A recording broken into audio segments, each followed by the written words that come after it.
Анжи гэдэг, намайг Төөги гэдэг. Бид хоёр ингээ хөл ороонд байж байгаа хугацаанд зөндөө зүйл хийдэг. Тэний нэг юм ингээ хүүхдийн йог байгаа юм аа. Тэгээ бид хоёрын ингээд үндсэн дуртай спорт бол усан сэлэлт. Тэгээд нөгөө бэсэн ажиллахгүй байгаа учраас тэгээд гэртээ йог хийж байгаа маа. За йог хийх.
Хэрвээ та нарт таалагдсан бол дагаж хийгээрэй.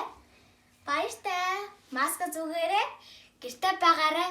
Гараасаа угаагаарай. Баяртай.